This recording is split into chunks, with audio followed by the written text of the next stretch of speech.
represent the amount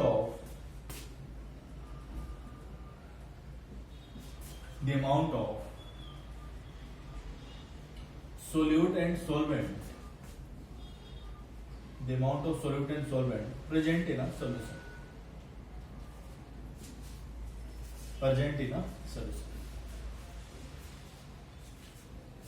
clear? तो concentration term जो है ये रिप्रेजेंट करता है कि किसी भी सॉल्यूशन में कितना अमाउंट ऑफ सॉल्यूट प्रेजेंट है, कितना अमाउंट ऑफ सॉल्वेंट प्रेजेंट है, इसके बारे में आपको इन्फॉर्मेशन देता है। और ये मैं बता दूं कि बहुत ही इंपॉर्टेंट ये टॉपिक है, यहां से जेईई नीट में क्वेश्चन हमेशा आता है, ठीक है? तो जो बच्चे अगर कॉम्पिटिटिव एग्जाम की प्रिपरेशन कर रहे हैं तो उनके लिए बहुत ज्यादा इंपॉर्टेंट है, बोर्ड वाले के लिए भी बहुत ज्यादा इंपॉर्टेंट है, ऐसा नहीं है। तो यहां से ध्यान से आपको देखना है, ठीक है? अगर आपने 11th में नहीं किया है तो परेशान होने की जरूरत नहीं है, हम लोग यहाँ पे सारी चीजें डिस्कस करेंगे, ठीक है? तो कंसंट्रेशन टर्म की बात करें तो फर्स्ट जो आपका कंसंट्रेशन टर्म है वो आपका है मास percent.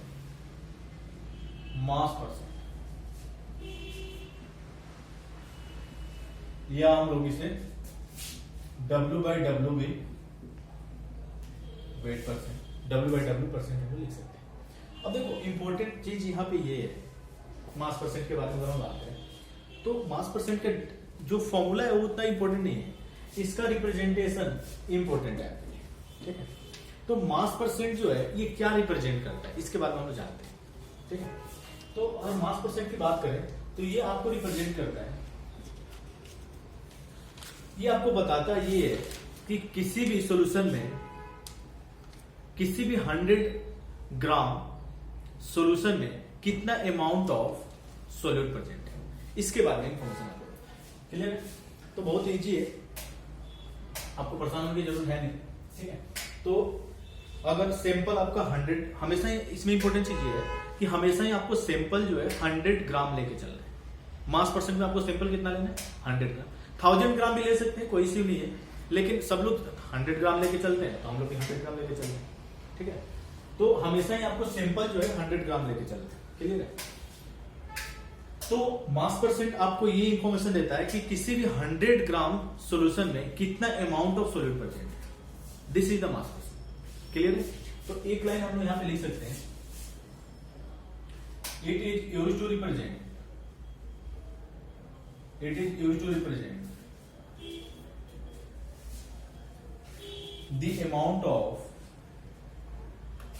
the amount of solute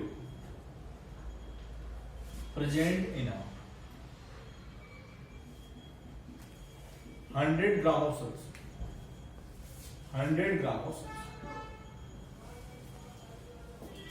तो किसी भी 100 ग्राम सॉल्यूशन में कितना अमाउंट ऑफ सॉल्यूट प्रेजेंट है उसके बारे में इंफॉर्मेशन जो है आपका मास परसेंट देता है, क्लियर? हमेशा ही आप सैंपल 100 ग्राम लेके चलेंगे, ये माइंड में आपको सेट कर लेंगे, क्लियर? जैसे एक एग्जांपल ले,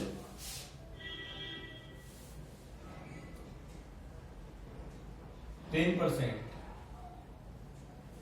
NaCl by mass, 10% NaCl by mass, यानी कि ये मास परसेंट आपको गिवन है। तो देखो यहाँ पे क्या क्या इंफॉर्मेशन आपको मिल रहा है। सबसे पहले मास ऑफ सैंपल, अगर सैंपल की मास की अगर हम बात करें तो सैंपल आपको हमेशा ही कितना लेके चलना है? 100 का। अब 10% उसमें NaCl है तो 100 का 10% कितना हो जाएगा? यानी कि मास ऑफ सॉल्यूट कितना है? मास ऑफ सॉल्यूट कितना है या मास ऑफ NaCl कितना है? 10%। तो मास ऑफ सॉल्वेंट कितना हो जाएगा? मास ऑफ सॉल्वेंट कितना हो जाएगा? तो मास ऑफ सॉल्वेंट हो जाएगा 100 माइनस 10 इज इक्वल टू 90। तो ये आप लोग सोच रहे होंगे कहां से आ गया? तो आपको पता होना चाहिए कि सोल्यूट प्लस सॉल्वेंट मिलकर हमेशा क्या बनाता है? सोल्यूट प्लस सॉल्वेंट मिलकर हमेशा सॉल्यूशन का फॉर्मेशन करता है, क्लियर है? और आपको पता है कि मास रिमेन कंजर्व, तो मास हमेशा क्या होता है? कंजर्व होता है, यानी mass of solute plus mass of solvent is equal to mass of solution, clear है? तो यहां पे mass of solute plus mass of solution mass of solvent sorry is equal to क्या हो जाएगा, मास ऑफ सॉल्यूशन। क्लियर? तो अगर आपको सॉल्वेंट का मास निकालना है तो सॉल्यूशन के मास में से मास ऑफ सॉल्वेंट क्या करेंगे, माइनस कर लेंगे, तो यहां से आपको सॉल्वेंट का मास मिल जाएगा। क्लियर है? तो बहुत इंपॉर्टेंट है ये मास परसेंट जानना। ये हमेशा ये रिप्रेजेंट करता है कि 100 ग्राम सॉल्यूशन में कितना अमाउंट ऑफ सॉल्यूट प्रेजेंट है। क्लियर है? यानी कि सैंपल हमेशा ही आपको 100 ग्राम लेके चलिए। 1000 भी ले सकते हैं, कोई इश्यू नहीं है। क्लियर है?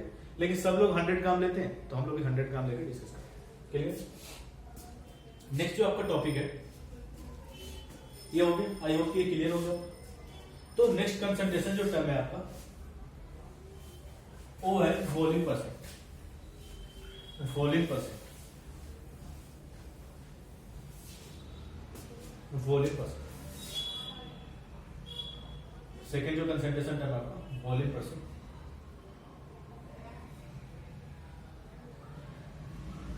या V/V परसेंट में हम लोग बोलते हैं। तो वॉल्यूम परसेंट क्या रिप्रेजेंट करता है, तो वॉल्यूम परसेंट ये रिप्रेजेंट करता है कि किसी भी 100 ml सॉल्यूशन में कितना वॉल्यूम ऑफ सॉल्यूट प्रेजेंट है।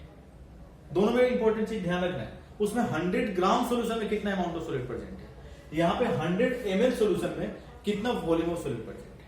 क्लियर है? और एक इंपॉर्टेंट चीज वहां पे हम डिस्कस करना भूल गए थे, यहाँ पे डिस्कस कर लेते हैं। अगर मास परसेंट की बात करेगा, फॉर्मूला की बात करें, तो मास परसेंट का फॉर्मूला क्या हो जाएगा,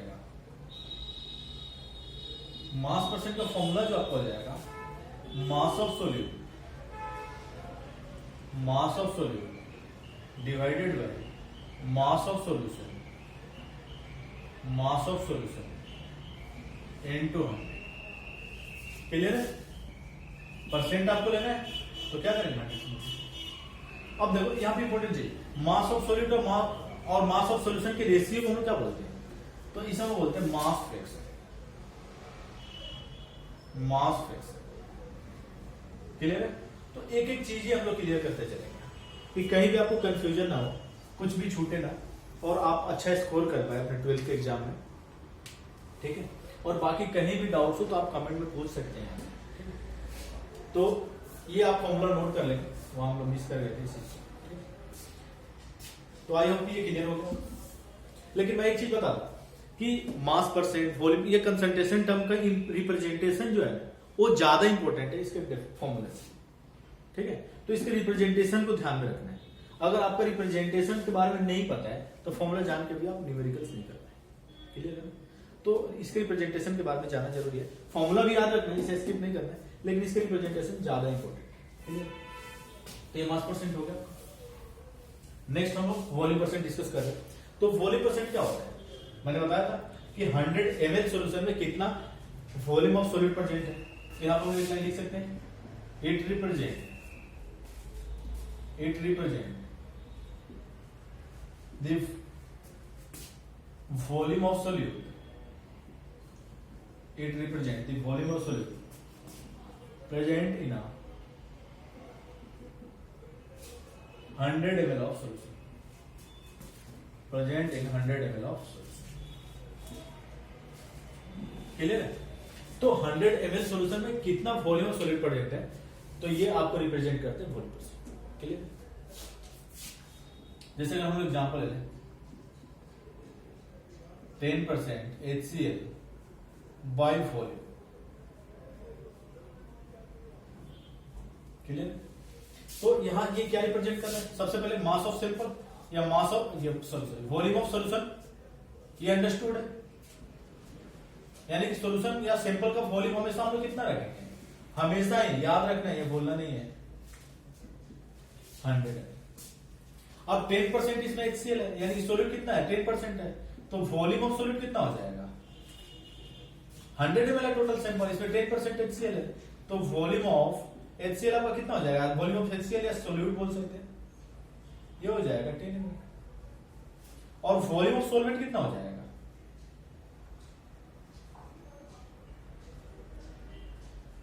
तो 100 माइनस 10 यानी कि 90 ml। क्योंकि आपको पता है कि मास रिमेन कंजर्व्ड या वॉल्यूम रिमेन कंजर्व्ड, यानी कि volume of solid plus volume of solution is equal to volume of volume of solid plus volume of solvent is equal to volume of solution. तो यहाँ से solvent का volume आपको निकालना है, क्या करेंगे, सॉल्यूशन के वॉल्यूम से सॉल्वेंट का वॉल्यूम माइनस कर लेंगे, तो यहाँ से आपको सॉल्वेंट का वॉल्यूम मिलेगा। क्लियर है। अगर हम लोग फॉर्मूला की बात करें वॉल्यूम परसेंट, तो volume percent is equal to क्या होता है, volume percent is equal to क्या होगा, volume of solute, volume of solute divided by volume of solution, volume of solution into 100। Percent चाहिए तो 100 से क्या कर देंगे, मल्टीप्लाई कर देंगे। क्लियर है। तो ये आपका फॉर्मूला हो जाएगा वॉल्यूम परसेंट का। इंपॉर्टेंट चीज, वॉल्यूम ऑफ सॉलिड और वॉल्यूम ऑफ सॉल्यूशन को हम क्या बोलते हैं, volume fraction, volume fraction. Clear है। तो कंफ्यूजन, तो ये आपका second concentration term. Third concentration term की अगर हम बात करें, आई होप ये आपके क्लियर हो गया होगा, कहीं कंफ्यूजन नहीं होगा आपको कुछ। ठीक है। नेक्स्ट कंसंट्रेशन टर्म हम डिस्कस करने वाले हैं। नेक्स्ट जो आपका कंसंट्रेशन टर्म है,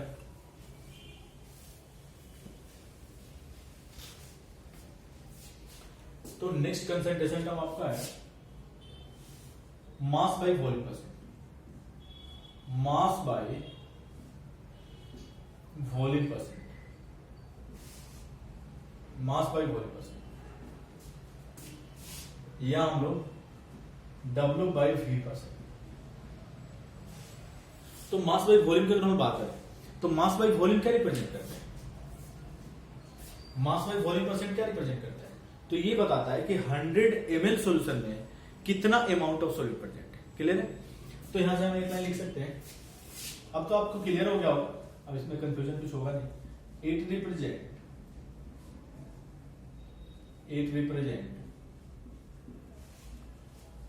the amount of solute present in a 100 ml of solution। तो हमेशा ही सैंपल का वॉल्यूम को कितना रखना है, 100। क्लियर है। जैसे एग्जांपल ले लें,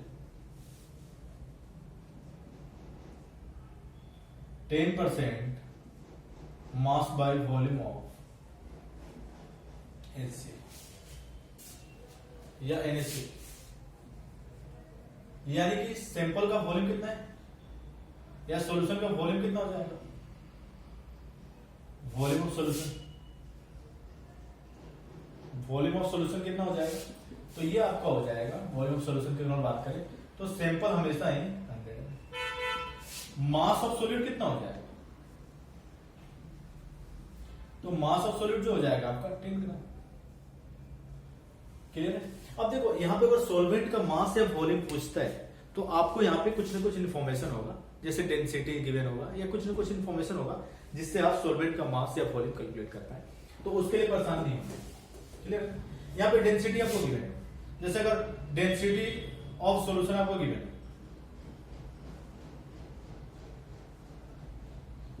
D ग्राम पर ml। क्लियर है। तो यहां से अगर हम लोग बात करें तो मास ऑफ सॉल्यूशन हम यहां पे कैलकुलेट कर सकते हैं। डेंसिटी इज इक्वल टू क्या होता है, मास बाय वॉल्यूम।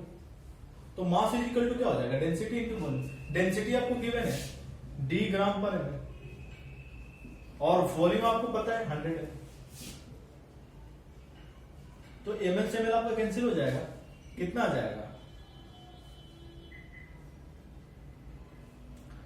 100 D ग्राम। तो ये आपका सॉल्यूशन का मास मिल गया। अगर मास ऑफ सॉल्वेंट की हम बात करें तो मास ऑफ सॉल्वेंट क्या हो जाएगा, माइनस कर लो। मास ऑफ सॉल्वेंट की हम बात करें तो ये सॉल्यूशन का मास हो गया 100 D और माइनस 10 ग्राम, 100 D माइनस 10 ग्राम। तो ये आपका सॉल्वेंट का मास हो गया। क्लियर है। तो जब भी आपको सॉल्वेंट का मास या वॉल्यूम पूछेगा तो यहाँ पे डेंसिटी या कुछ नई इंफॉर्मेशन होगा जिससे आप इजीली कैलकुलेट करें। क्लियर है। तो परेशान होने की जरूरत है नहीं। तो ये आपका थर्ड कंसंट्रेशन है। नेक्स्ट जो आपका है नेक्स्ट पार्ट पर मिलियन, पीपीएम हम लोग बोलते हैं शॉर्ट में, या सब लोग पीपीएम बुला सकते हैं, ठीक है।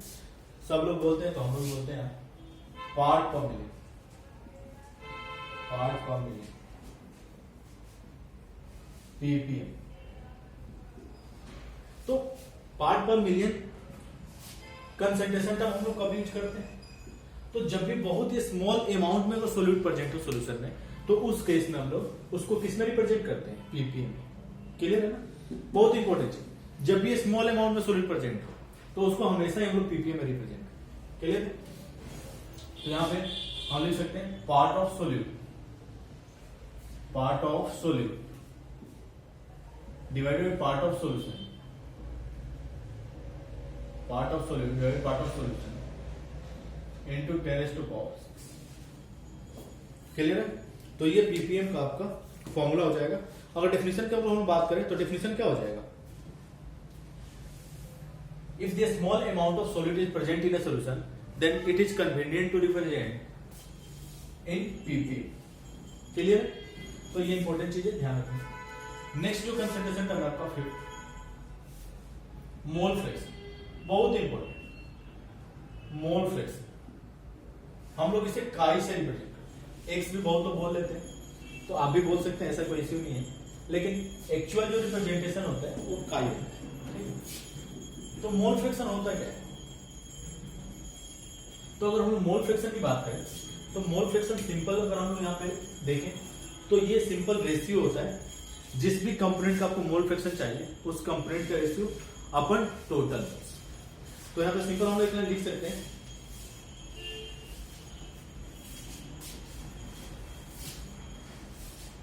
it is the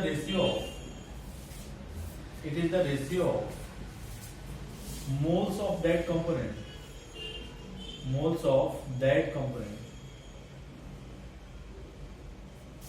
to the total number of moles, to the total number of moles। Clear है? अब हम लोग यहाँ पे सॉल्यूशन डिस्कस कर रहे हैं, तो सॉल्यूशन के कंपोनेंट क्या क्या हो सकते हैं? Solute and solvent. तो यहाँ पे हम लोग अगर कंपोनेंट की बात करेंगे तो सॉल्यूट और सॉल्वेंट की बात करें। क्लियर? तो अगर हम लोग बात करें मोल फ्रैक्शन ऑफ सॉल्यूट की, अगर हम बात करें तो मोल फ्रैक्शन ऑफ सॉल्यूट क्या हो जाएगा? मोल फ्रैक्शन ऑफ सॉल्यूट क्या हो जाएगा? Mole of solute upon total moles, यानी कि टोटल मोल क्या हो जाएगा? सॉल्यूट का मोल प्लस सॉल्वेंट। क्लियर? तो ये क्या हो जाएगा? मोल फ्रैक्शन ऑफ। क्लियर? अगर सॉल्वेंट के मोल फ्रैक्शन की बात करें तो मोल फ्रैक्शन ऑफ सॉल्वेंट क्या होगा? Moles of solvent, moles of that component, यानी कि सॉल्वेंट कंपोनेंट आपका, तो सॉल्वेंट का मोल अपन टोटल मोल, यानी कि moles of solute plus moles of.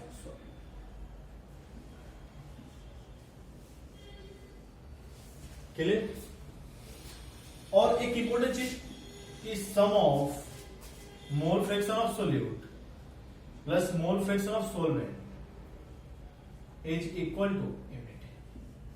बहुत इंपॉर्टेंट चीज, यानी कि हमेशा ही कंपोनेंट के मोल फ्रैक्शन का जो सम होता है वो हमेशा ही क्या होता है? यूनिटी। तो यहां पे क्या लिख सकते हैं? The sum of mole fraction of component, the sum of mole fraction of component will always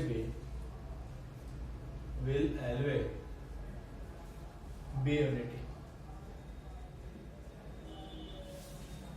यानी कि कंपोनेंट के मोल फ्रैक्शन का सम जो होता है हमेशा क्या होता है? यूनिटी। यहां से आप देख भी सकते हैं, अगर हम लोग सॉल्यूट के मोल फ्रैक्शन की बात करें तो क्या हो जाएगा? मोल्स ऑफ सॉल्यूट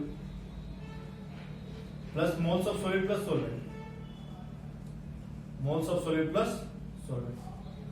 और मोल फ्रैक्शन ऑफ सॉल्वेंट की बात करें तो क्या हो जाएगा? Moles of solvent upon total number of moles, यानी कि moles of solute plus moles of solvent, moles of solvent. तो यहां पे आप प्रूफ भी कर सकते हैं। तो न्यूमरेटर में या डिनोमिनेटर में क्या हो जाएगा? मोल fraction of solute plus mole fraction of solvent, और न्यूमरेटर में आपका क्या आ जाएगा, moles of solute plus moles of solvent, आपका कैंसिल आउट हो जाएगा, क्या मिल जाएगा, तो ऐसा प्रूव भी कर सकते हैं। क्लियर है? तो हमेशा ही कंपोनेंट के मोल फ्रैक्शन का जो सम होता है वो हमेशा ही क्या होता है, यूनिटी। क्लियर है? अब एक से ज्यादा भी कंपोनेंट हो सकते हैं, ऐसा नहीं है, हम लोग ऑलरेडी वहां मोल कंसेप्ट चैप्टर में डिस्कस कर चुके हैं इस चीज को, लेकिन यहाँ पे हम लोग सोल्यूशन की बात करें तो सोल्यूशन के सिर्फ और सिर्फ कितने कंपोनेंट्स होते हैं, 2, और वो आपका कंपोनेंट क्या होता है, सोल्यूट एंड। क्लियर? एक इंपॉर्टेंट चीज, अगर आपको मोल फ्रैक्शन ऑफ सोल्यूट पता है और मोल फ्रैक्शन ऑफ सॉल्वेंट निकालना है तो क्या करेंगे, सीधा 1 में से माइनस कर लेंगे मोल फ्रैक्शन ऑफ सोल्यूट, तो यहाँ पे सॉल्वेंट का आपको मोल फ्रैक्शन मिल जाएगा। क्लियर है? मोल फ्रैक्शन ऑफ सोल्यूट चाहिए तो क्या करेंगे, 1 माइनस मोल फ्रैक्शन ऑफ सोल्वेंट। तो अगर एक कंपोनेंट का मोल फ्रैक्शन पता हो गया आपको सोल्यूट या सॉल्वेंट में किसी का, तो दूसरे को क्या कर लेना है, 1 से माइनस कर लेना है, यहां से तो आपको मोल फ्रैक्शन कंपोनेंट का मिल जाएगा। क्लियर है? तो आई होप ये क्लियर होगा। तो बहुत ही इंपॉर्टेंट सारे ये कंसंट्रेशन टर्म है और इसका एप्लीकेशन पूरे फिजिकल केमिस्ट्री में आने वाला है, इससे पीछे आपका नहीं छूटने वाला है। क्लियर है? तो आप स्किप नहीं करेंगे इस चीज को, बहुत ही इंपॉर्टेंट है। बच्चे क्या होता है ना कि मोल कंसेप्ट चैप्टर को ही स्किप कर देते हैं और पूरी फिजिकल में उनको प्रॉब्लम होती है। क्लियर है ना? उनको लिमिटिंग रिएजेंट के बारे में पता नहीं होता है, उनको कंसंट्रेशन टर्म के बारे में पता नहीं होता है, मास परसेंट, वॉल्यूम परसेंट क्या है कुछ नहीं पता है, तो आज उनको काफी प्रॉब्लम का सामना करना पड़ता है। इसलिए हमने यहाँ पे डिस्कस कर लिया इस चीज को, ठीक है?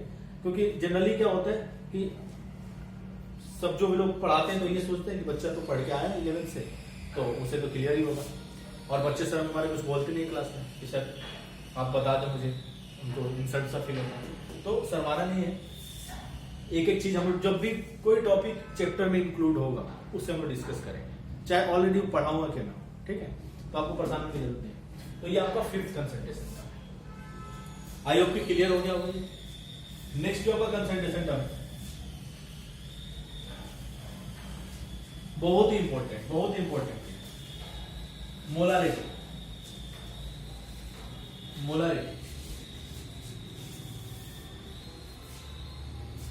तो 6th जो आपका कंसंट्रेशन टर्म है, this is the molarity. Capital M से हम लोग रिप्रेजेंट करते हैं, कैपिटल एम से। तो मोलारिटी होता क्या है, the amount of solid present in 1 litre of solution. Clear है? या the moles of solute present in 1 litre of solution, यानी कि 1 लीटर सोल्यूशन में कितना मोल्स ऑफ सॉल्यूट प्रेजेंट है, दिस इज द मोलारिटी। तो यहां पे एक लाइन डेफिनेशन आप लिख सकते हैं, इट इज डिफाइंड एज